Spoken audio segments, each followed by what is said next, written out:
Alrighty then. Thank you for tuning in. I'm Matthew Baker of Beautiful New York Tours. A couple of people, unconnected to each other, have requested a video on Titanic sites in New York City. Certainly a terrific subject, a concept that has fascinated people ever since the ship went down in 1912. But it's an interesting challenge to talk about sites in the city that are connected to a ship that never made it here. And the thing that makes the Titanic famous and worth studying is the fact that she never got here. However, there, of course, were many very well-known and well-to-do New Yorkers on the Titanic: Isadora Nida Strauss, Benjamin Guggenheim, John Jacob Astor IV, etc.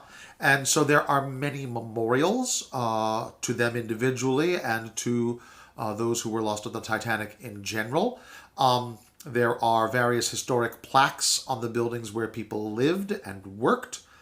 The offices of the White Star Line, the cruise line that managed the Titanic, the building where those offices were headquartered still stands. So the more we think about it, the more New York City goes from not having any Titanic sites to having too many, to try to squeeze into a little video snippet like this. So thinking about what Titanic site to focus on, I decided the simple thing to do was go right to the source, to think about the ship itself and to talk about the spot where she should have landed, where she would have docked if the journey had been completed.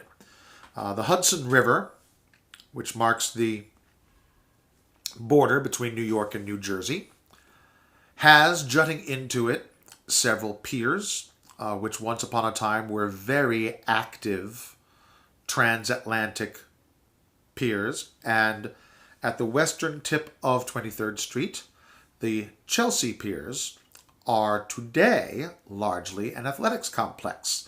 They've got rock climbing, basketball, ice skating. There's a trapeze school, you name it.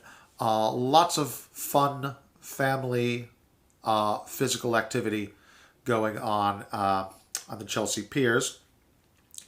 They also do have a marina that serves rentable yachts. They have dinner cruises, dancing cruises, a 3-hour tour, that sort of thing.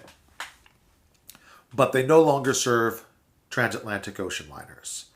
The pier where the Titanic should have landed is now a driving range for golf balls. But if you take a little 10-minute walk to the south from Chelsea Piers, there's the remains of the old Pier 54.